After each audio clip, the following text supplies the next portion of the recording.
terdistribusi dan teman-teman berbahagia. Kami dari kelompok 7 ingin mempresentasikan hasil diskusi kami yang berjudul Sistem Operasi Linux dan Implementasi pada Jaringan Komputer.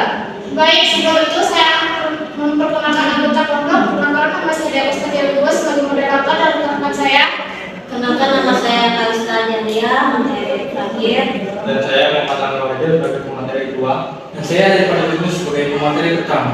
Baik, sebelum itu ada 2 teknik, 1 pemaparan materi, 2 kesimpulan dan penutup. Baik teman-teman, kita mulai ke sesi yang pertama adalah pemaparan materi. Materi yang pertama akan dibacakan oleh rekan saya Andrea. Pada Anda saya persilakan. Pertama, pengertian sistem operasi Linux. Sistem operasi Linux adalah sebuah sistem operasi yang bersifat open source atau sumber terbuka yang didasarkan pada kernel Linux. Nah, selanjutnya ada keuntungan dan kelemahan Linux. Keunggulan Linux meliputi yang pertama kebebasan dan sumber terbuka, kedua stabilitas dan keamanan, tiga kompatibilitas perangkat keras, 4 kemampuan customisasi. Selanjutnya ada kelemahan Linux seperti yang pertama kompatibilitas aplikasi, dua kurangnya dukungan vendor.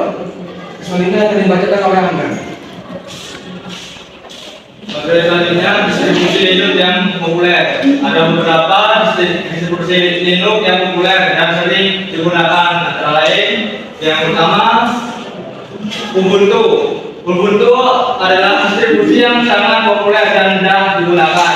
Cocok untuk pengguna pemula. Dan yang kedua Fedora.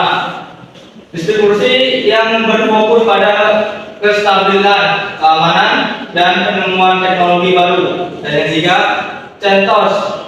CentOS distribusi yang berbasis pada kode sumber red khas Enterprise Linux atau RHEL dan didesain untuk keperluan pengguna server. Kemudian yang keempat, Debian. Distribusi yang dikenal karena stabilitas keamanan dan sistem manajemen paket yang canggih. 5.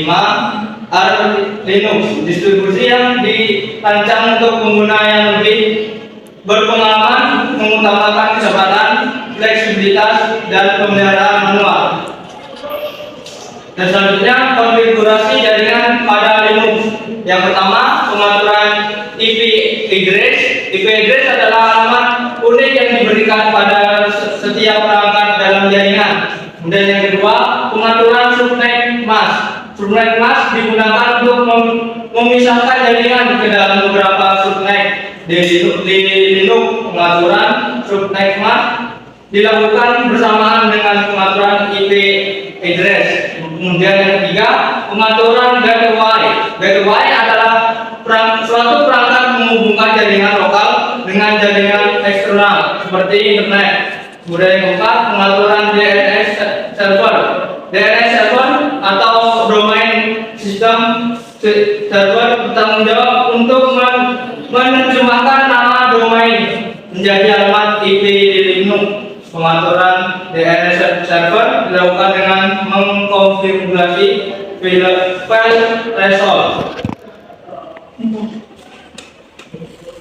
Materi selanjutnya disampaikan pada saudara. Konfigurasi file interfaces. File interfaces memungkinkan pengguna untuk mengatur konfigurasi IP address, subnet mask, gateway, DNS, dan parameter jaringan lainnya untuk setiap antarmuka jaringan yang ada pada sistem. Pengantaran firewall dan security.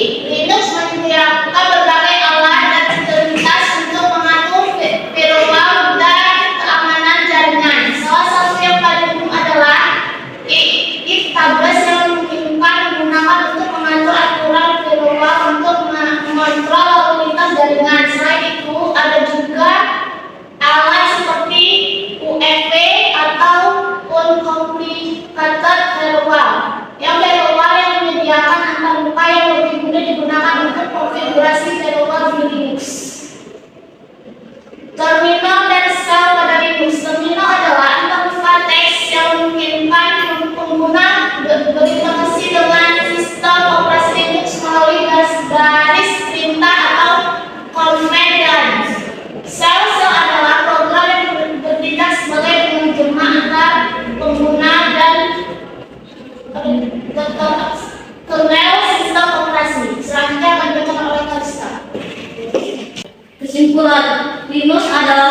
program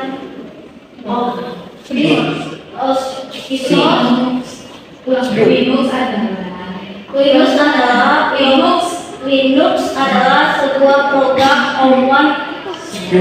Windows yang gratis di bawah Linux GNU, sistem operasi 32 sampai 64 bit yang merupakan turunan dari Uni dan dijalankan pada berbagai macam perangkat keras mulai dari Intel kali 86 hingga prosesor RISC. Sekian dari presentasi kami hari ini. Bila ada kesalahan kami mohon maaf. Kami tutup. Wassalamualaikum warahmatullahi wabarakatuh.